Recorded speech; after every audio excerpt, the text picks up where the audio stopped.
Welcome to Snyder's Inc., where the fun never ends. Reactions, gaming, and more with Josh as your friend. Tune in, buckle up, it's a ride you don't wanna miss.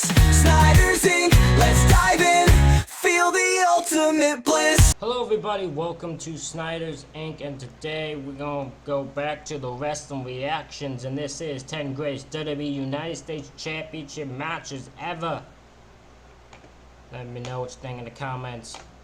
Hit the like button, hit the subscribe button, let's go! America, the land of the free and the home of the big gulp. A nation of such geographical beauty deserves to be represented by a championship with history and prestige. WWE's United States Championship certainly has the history, being a direct continuation of the NWA belt first established in 1975. And although their commitment to its prestige has been more up and down than my glucose levels after a visit to the Cheesecake Factory, it's still a belt that carries heft and importance. Currently around the waist of a bona fide wrestling legend, I thought it was a good time to take a look at some of the very best clashes for this grand prize. I'm Dan, hailing from Parts Unknown, and here are my 10 best United States Championship matches ever. Wrestle Talk rips the mask off crime, politics, and intrigue in the jaw-dropping new book, Wrestling Unmasked, featuring some of... No one promoting the unfit promoting. Let's I'm aware of it. Number 10, Riddle vs. Sheamus, WrestleMania 37. Sheamus has come into something of a career renegade. This match was interesting because that was a match where you didn't actually expect it to be as good as it was. You didn't expect Riddle and Sheamus to actually have, like, one of the best matches of WrestleMania 37.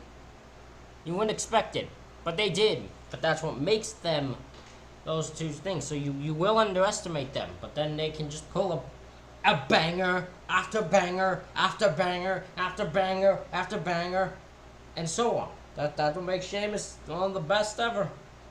Renaissance in these past few years, thanks in no small part to his clashes with Drew McIntyre, Gunther, and then Drew McIntyre and Gunther. Meanwhile, Riddle's run might have recently ended with a whimper, but this match is evidence that he could always bring it on the night, and shows off exactly why it always ground my gears that they infantilized his character by giving him those bloody bongos. On this night, Sheamus looks like he's actively trying to cave in Riddle's chest half the time, and hits all his signature moves with the energy of someone revitalized by hearing the roar of the crowd for the first time in over a year. On the other side, Riddle lands an overhead suplex off the top rope, a hard jackhammer, and a German on the apron. At the close, Riddle goes for another high-risk springboard attack and walks right into Sheamus' boot, allowing the Celtic Warrior to pick up a much-deserved win. Lovely stuff. Number 9, The Miz vs.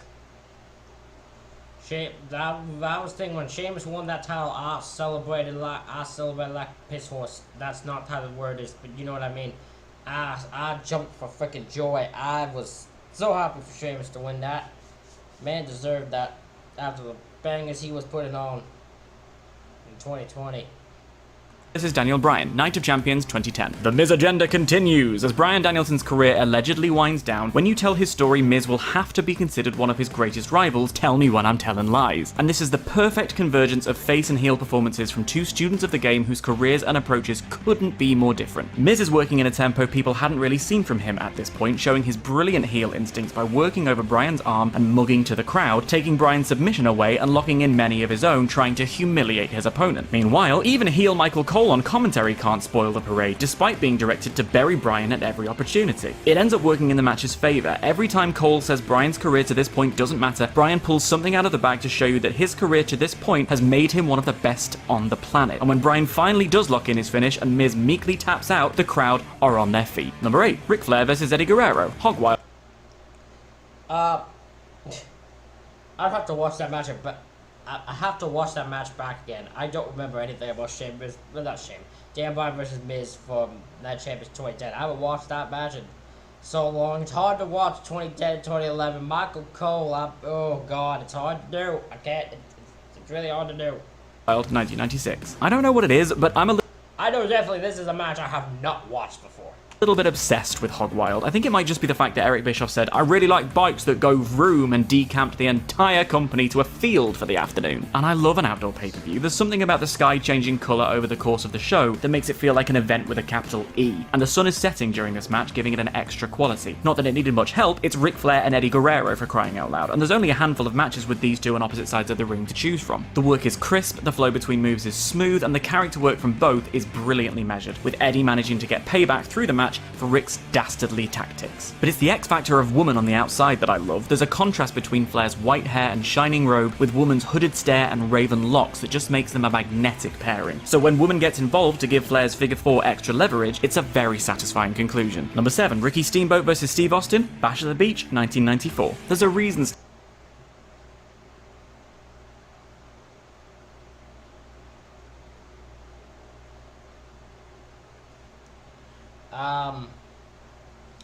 There's another match I haven't watched, but I can already just guess that stunning Steve Austin, main able to go Steve Austin versus Ricky frickin' Steamboat is incredible.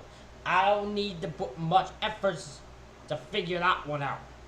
Steve Austin was able to become one of the most iconic wrestlers of all time, and it's not just because drinking beer and sticking your middle finger up is the epitome of cool to 15-year-olds in the 90s. It's because he understands wrestling psychology like few others and knows how to fully commit to a character in his efforts to get it over. Insert picture of him serenading Vince McMahon with Kurt Angle here. In this match, Austin plays the sniveling heel so well, faking a knee injury and luring Steamboat to the outside before running away like a wimp when he fails to capitalize. It's brilliant. Occasionally, when his cheating works, he'll look to camera and deliver this diamond white smile, utterly dripping charisma. Steamboat's comeback spots show him as a resilient babyface, and there's an amazing pile driver reversal sequence that looks like something out of Strictly Come Dancing, so obviously I love it. But after Steamboat stops the ref disqualifying Austin for all of his cheating, Austin resorts to simply using the ropes for leverage on the pinfall and immediately bails, and I'm left shaking my head at the absolute gall. What a legend. Number 6, John Cena vs Kevin Owens, Battleground 2015. This is one people forget about. People forget about this one. This one's a really good one too. All Cena and Kevin Owens are just two men who were meant to battle each other, which is funny, because you wouldn't think it. My friends, it is time. We can no longer avoid it. We're entering the portion of the video that could have been a list in and of itself. I present to you 3 of John Cena's open challenge contests in a row, starting with what I would argue is a textbook example of what an open challenge should achieve. Cena had a 3-match program with the debuting Owens, which instantly put the new star on a higher level, and with 1 win apiece, this follows the blueprint for rubber matches. At this point, each man is so familiar with his opponent's offense that they can anticipate it, they know how to counter, and they have to get creative in their attempts to put each other away. To that end, Cena busts out a code red and Owens hits a vertical neckbreaker that leaves JBL on commentary speechless. I mean, he gets 5 stars for that alone. For 20 minutes, it stays a close contest that could go either way until Cena kicks out of a small package and rolls into the STF for the tap-out victory. Owens remains one of the top stars on the roster, so chalk this up as a job well done. Number 5, John Cena vs Cesaro, Monday Night. This is one of them times Cena should have lost. Cesaro was incredible. This match with Cesaro was freaking incredible. And the fact that... Oh, I wish Cesaro would have won this match so badly. So badly.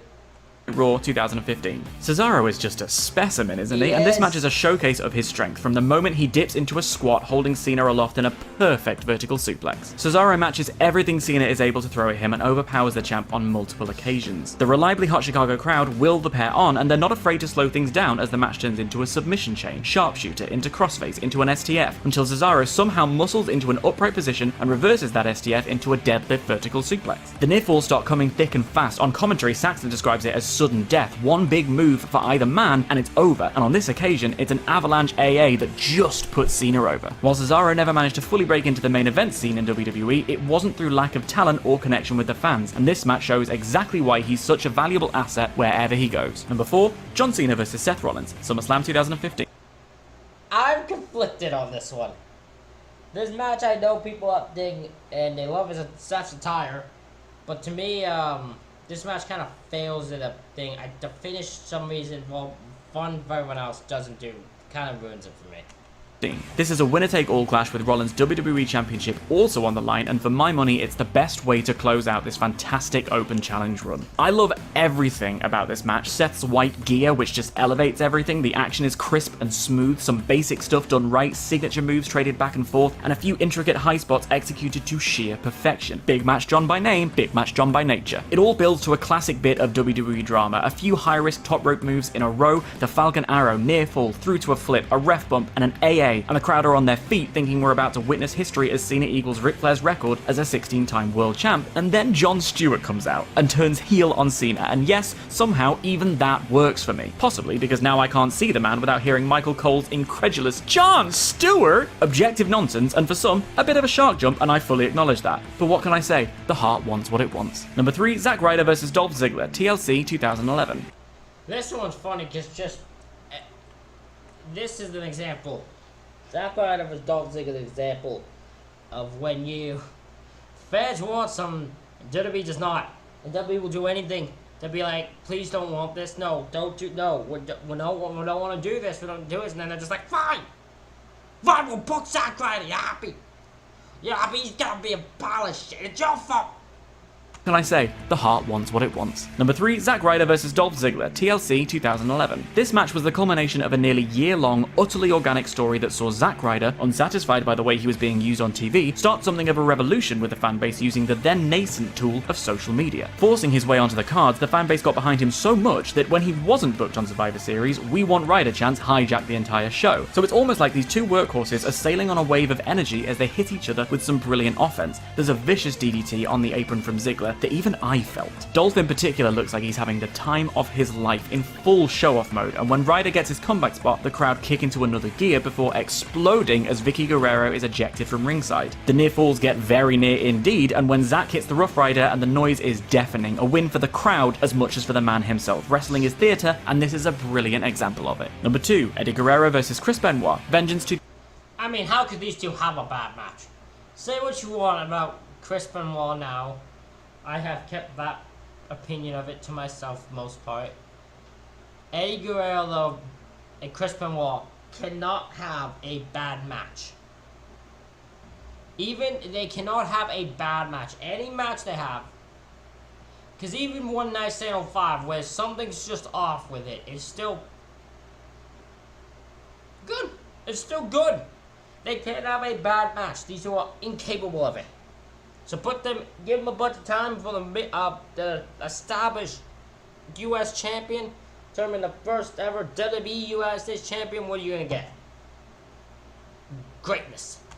2003. Please make sure you're sat down because it might shock you to hear that a match between these two wrestlers is really, really good. Right. We start slow with chain wrestling, tests of strength, the pair evenly matched through the opening. The pace picks up, the intensity is high. When they knock their opponent down, they jump right on top of them to lock in a hold. Things kick up a pace as they trade suplexes. Eddie manages to hit the 3 amigos, but takes the 3rd amigo to the top rope and makes it a super amigo, and the whole sequence deserves those camera flashes that made those high spots at that time feel magical, and sadly which no longer exist. And then we seamlessly move into Act 3, the theatrical climax. The ref gets bumped so many times that it's basically a triple threat match at this stage. Eddie plays cheat to win a whole bunch, and he's hilariously exasperated when the ref that he has knocked out doesn't come to in time to allow him to take advantage. The finish comes as Rhino interferes and turns on his partner Benoit, which ordinarily might open them up to accusations of overbooking. But the quality of the match to this point and the sheer charm of Eddie Guerrero, it all just works. What a way to reintroduce this belt and make it feel immediately important. And number 1, Magnum TA versus Tully Blanchard, Starrcade 1985. Sometimes I have never watched this match, and I feel like I should. I feel like I'll probably get into more wrestling reviews and more wrestling related stuff in the new year. I'm kind of just feeling out. I'm going to start doing wrestling reactions and that more, but I feel like I'm going to kind of do more wrestling related stuff also in the new year. Because I'm going to try, new year, this channel is just going to be a whole bunch of random shit. You ain't going to know what's going to come.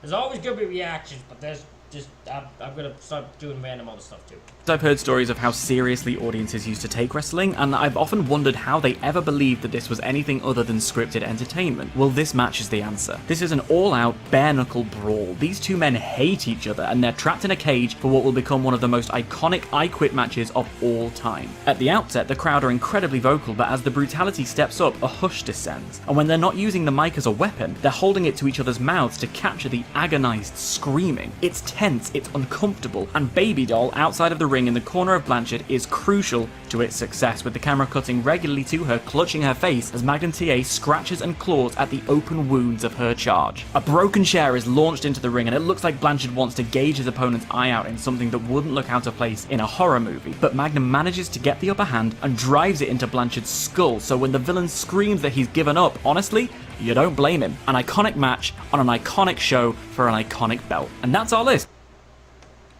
Ladies and gentlemen, why do you keep popping up? What is going on? Ladies and gentlemen, that is it for this reaction video. Let me know what you think in the comments. Hit the like button, hit the subscribe button. Thank y'all for watching. I'll see y'all for the next one.